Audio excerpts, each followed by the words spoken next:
que c'est ça? Ah, c'est pour moi, c'est pour moi, parce que... Guillaume, hein? Attends, Mon Guillaume. j'ai pas mis le béret basque, mais je vous emmène T'as mis là-bas. la doudoune quand même des Ah, oui, j'ai la couleur. Je vous emmène à 10 km de la frontière espagnole, dans la petite ville d'Espelette. Alors, seulement 2000 habitants, mais une célébrité mondiale qu'elle doit à quoi? Et bien évidemment, au piment d'Espelette, ce petit piment extrêmement parfumé. Et ce parfum intense, il le doit notamment à un procédé de séchage sur les façades des maisons d'Espelette.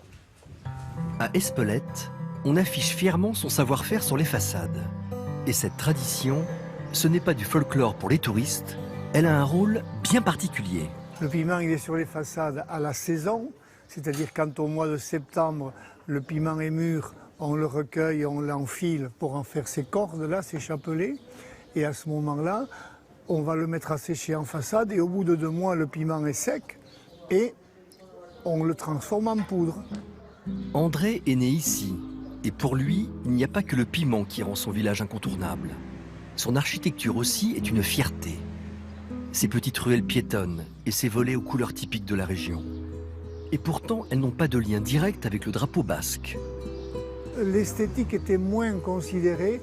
On trouvait soit une terre, soit du sang de bœuf, ou autre chose qui allait pouvoir permettre de teinter le bois et de le protéger. C'était ça le premier objectif. En apparence semblable, ces maisons regorgent de petits détails différents comme leur nom. Bastereccia, voilà, toutes les maisons ont des noms, surtout les maisons anciennes. Alors les noms sont liés souvent à un nom de lieu, à l'emplacement de la maison, ou souvent liés au prénom d'une personne, ou même au surnom.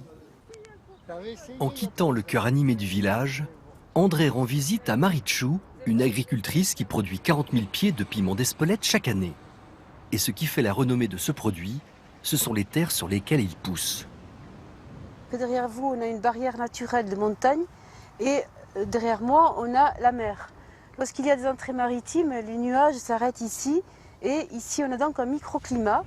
Aujourd'hui, ce piment est connu dans le monde entier et il est protégé depuis 2000 par une appellation d'origine contrôlée.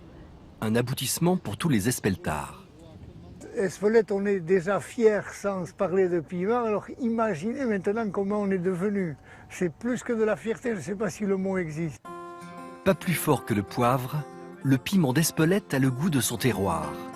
Sa renommée, intimement liée à celle du village, a permis le maintien de l'agriculture et celui d'un véritable savoir-faire sur ces terres basques. Alors, vous avez vu des productrices comme celles qu'on a vues dans ce petit film. Eh bien, il y en a 170 dans la région, dans les 9 communes qui entourent Espelette. Un magnifique doux comme le poivre ou piquant comme le poivre. Ça n'est pas le plus fort des piments. Sur l'échelle de Scoville, c'est 9. On dit qu'il est chaud, alors que le piment tabasco, ça monte jusqu'à 9 et on dit qu'il est toi, t'as dit 9, explosif. 4, le piment d'Espelette, parce que t'as dit 9. Et dans le reportage, on nous dit qu'ils ont eu l'AOC, l'appellation d'origine contrôlée depuis 2000.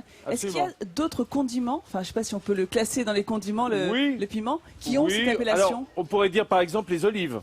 Ah, les olives qui sont Il y a des olives AOC. Des végétaux apéritifs, on va dire. Alors oui, ce sont des fruits, mais on peut classer ça dans le condiment. Tu as l'olive, par exemple, de Nyons, qui est en AOC. Tu as celle de Nîmes, mais la en pitcholine. épices. En épices, sur le territoire métropolitain, non, il n'y a pas beaucoup d'épices. Mais il n'y a pas de safran AOC. Il y a pas de safran des AOC, IGP peut-être, mais pas en AOC. Non, il y a vraiment que les olives, grosso modo, qui puissent rentrer dans la catégorie. En tout cas, petite leçon de Espeletaco bipera, qui est le nom basque. Bipera, c'est le piment. Tu es magnifique, tu es pas assez séché encore. Aux bonnes couleurs, je vais m'assécher m'assécher encore un peu. Je vais aller me plaquer contre une façade. C'est pas aujourd'hui, hein.